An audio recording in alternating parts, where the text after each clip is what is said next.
국내에서는 정부와 삐라를 살포하는 탈북 단체 간의 갈등과 진실 게임 공방까지 나왔습니다. 함께 보시죠. 50만 장 날렸다. 아니야, 그거 북으로 안 넘어갔다. 대북전단 진실 공방. 누구 말이 맞는 걸까요? 그제 오후 11시에서 12시 자유북한운동연합 시민단체죠. 대북전단을 기습 살포했다라고 주장했습니다. 박상학 대표가 있는. 경찰 추적을 피해 파주에서 대북전단 50만 장을 내보냈다. 1달러 지폐 2,000장 등 풍선 20개에 매달아 북쪽으로 날렸다라고 굉장히 구체적인 얘기를 했어요. 그런데 어제 오전 강원도 홍천군에서 날렸다는 그 대형 풍선 중에 하나가 발견이 된 겁니다. 그런데 정부는 8시간 만에 저거 거짓말이다 라고 주장하고 나섰어요. 50만 장 날렸다는 건 허위사실. 북한까지 풍선은 하나도 안 갔다.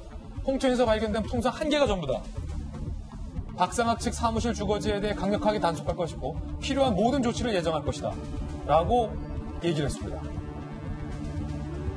박상학 대표는 풍선을 20개 보냈는데 하나만 홍천에 떨어진 거다. 전단 살포 사실 여부는 북한에서 대답 올 것이다.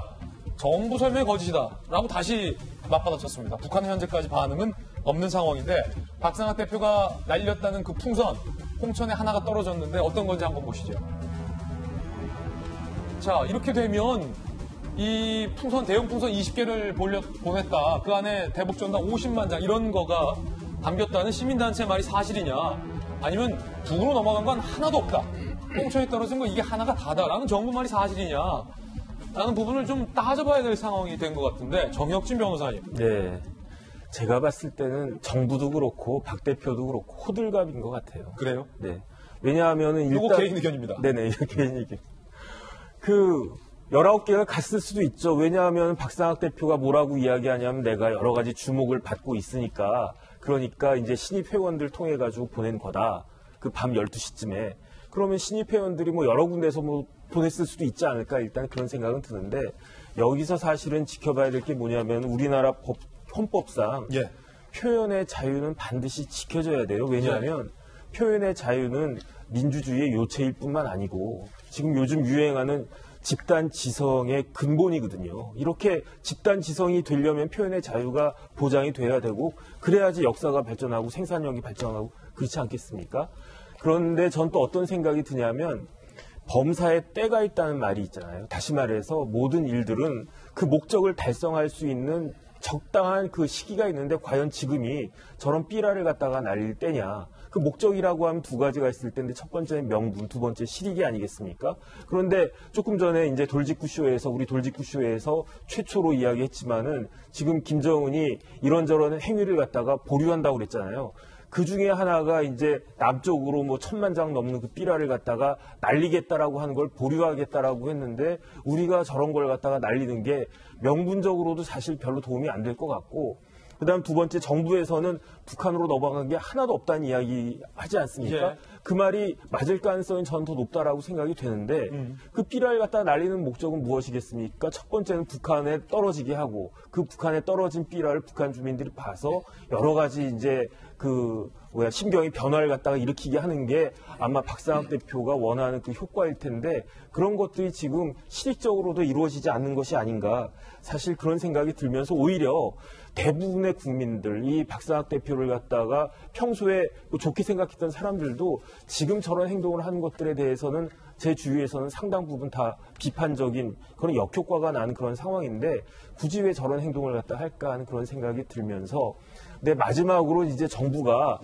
제가 처음에 모두의 호들갑이라고 말씀을 드렸던 게, 뭐 온갖 조치를 갖다 다 해가지고 강력하게 대응을 하겠다라고 하는데, 마땅하게 대응할 만한 그 방편이 없는 것 같아요. 그래서 지금 제가 법을 갖다가 봤는데, 지난번에도 말씀드렸지만, 남북교류 협력에 관한 법률, 여기에 이제 물품들을 갖다 반출하는 걸 위반했기 때문에 거기에 따라서 최장 3년 이하 징역까지도 고려하겠다, 이런 이야기인데, 그런 것들은 맞지가 않는 거거든요. 그래서 저렇게까지 할 사안은 아니지 않나, 그런 생각이 듭니다. 정부 말이 맞다고 하더라도 북으로 넘어간 게 하나도 없는데 박상학 대표에 대해서 강력하게 단속하고 규제한다는 얘기가 되기 때문에, 그 부분에 대해서는 어떻게 보세요? 그러면은 일단 제가 그때 말씀드렸던 게, 첫 번째, 이게 반출에 해당하는 것이냐, 반출이라고 했을 때는 그 상대방이 있어야 된다라고 하는 건데, 아예 넘어가지도 않았잖아요. 넘어가지도 않았는데. 넘어가지도 않았으면 그 행위 자체가 반출로도 되지 않는다는 이야기죠. 그러니까 정부 발표가 넘어갔으니까 여기에 대해서 처벌을 하겠다 이러면 또 모르겠는데 넘어가지도 않았는데 뭐 거의 뭐 그러고 제대로 하지도 못했으면서 그걸 왜 했냐 이런 식으로 이야기를 하면서 강력하게 조치하겠다. 이거는 앞뒤가 모순이 되는 거죠. 김용태 의원님, 양측의 주장이 참 극단적이에요. 50만 장 중에 대부분이 넘어갔다. 네. 한 장도 안 넘어갔다. 자, 근데 저는 저 문제보다 이 시점에서 오늘 이제 김정은이 도발을 일단 보류한 시점에서 지난 3년간을 좀 냉정하게 좀 이 분석해 볼 필요가 있을 것 같습니다. 자, 트럼프, 그다음에 미국의 공무원 주류사회, 그리고 이 대한민국 정부, 북한, 이 사자로 놓고 봤을 때 트럼프는 두 번의 이 정상회담으로 전 세계적인 자기의 정치적인 또 이미지를 제고시킨 거 하나 있었습니다. 그다음에 대한민국 정부, 문재인 정부는 어떤 평화 무드를 통해서 거의 사실상 대부분의 선거에서 압도적인 이익을 얻은 게 사실입니다. 그다음에 이 미국의 주류 공무원 사회, 물론 네오콘으로 지금 비판받고 있지만 그거는 네오콘 일부 볼턴 같은 일부 사람이 아니라 미국의 주류 공무원 사회에서는 북한의 제재는 비핵화의 초입 아니 이 프로세스가 진행되기 전까지 풀 수 없다라는 게 다 관철됐던 그런 겁니다. 남은 거는 이제 김정은인데 가진 게 아무것도 없죠. 그렇게 본다면 결국은 김정은 입장에서는 트럼프, 그다음에 미국 공무원 주류사회, 남한만 이득 보고 자기는 본 게 아무것도 없다라고 해서 지금 이렇게 이제 도발을 했다라고 만약에 가정을 한다면 아마 김정은은 더 이 위기를 지금 보류했지만 높여나갈 거예요. 이럴 때 우리 남한이 할 수 있는 게 뭐냐?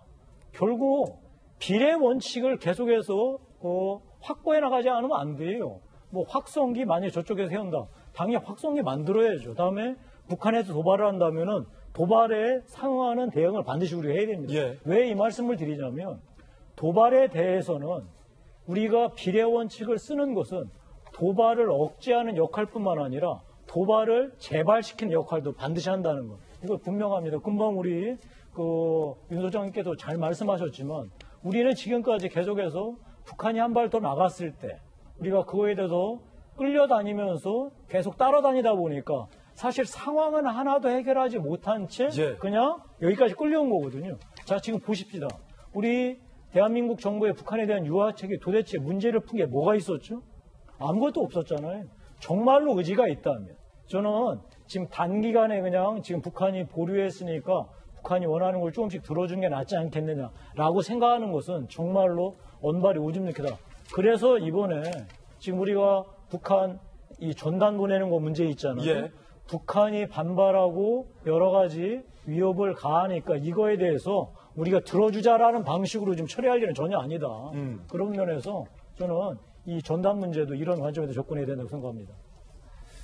예, 뭐 중요한 지적인 것 같습니다. 확실히 지금 북한에서는 어떻게 보면 뭐 PNR 진짜 1200만 장을 찍었는지 모르겠으나 아주 일부에 돈을 들여 찍고 그다음에 확성기를 뭐 아마 창고에 있는 걸 가져 나와서 설치를 했겠죠. 그러니까 사실상 거의 돈을 들이지 않고 저는 대만 심리전을 했다고 생각합니다. 그게 지금 이 삐라의 논란인 거죠. 그 삐라의 논란이라는 게 굉장히 이중성이 다 있는 거죠. 뭐 저역집 여사를 얘기했지만 표현의 자유라는 굉장히 중요한 가치가 있는 거고 또 한편으로는 실질적으로 접경 지역의 위협이라는 또 그런 위협이 존재하는 거고 그런 점에서 사실 이 논쟁 자체가 어떻게 보면 북한의 심리전에 우리가 좀 말려 있는 게 아닌가 이런 생각이 드는 것 같고 분명히 그런 점에서 사실 정부도 지금까지 국가인권위를 비롯해서 많은 정부가 대남비라는 법적으로 막을 근거가 없다라고 얘기해왔습니다. 지금까지 경찰도 처벌 조항이 마땅치 않다고 얘기해왔고 그런데 갑자기 이제 통일부가 남북교류 협력법을 갑자기 끄집어내서 과거에 만든 법을 끄집어내서 지금 처벌하겠다는 자체도 사실 어떻게 보면 굉장히 무리수가 있는 거죠. 그러니까 그 사이에서 우리는 지금 어떤 선택을 해야 될지 그것도 이제 분명히 우리에게 주어진 숙제인 것 같고 또 하나는 지금 굉장히 중요한 얘기를 많이 하셨습니다. 가장 중요한 게 항상 도발의 보상에 따랐죠. 그게 나쁜 보상을 해왔던 거죠. 지금까지 이제 대북 관계라는 게. 그래서 저는 분명히 대화 없는 압박도 문제지만 압박 없는 대화도 분명 문제다. 그래서 현 정부도 대화 기조를 유지하더라도 어쨌든 좌표를 좀 수정해서 전략적으로 좀 접근할 필요가 있지 않나 이런 생각이 듭니다. 이 상황을 바라보는 다양한 견해들에 대해서 골고루 여러분께 소개를 해드렸습니다. 판단은 우리 시청자 여러분께서 해주시기 바라겠습니다. 북한 관련된 주요한 뉴스 속보 나오면 언제라도 다시 한번 정확하게 전해드리겠고요.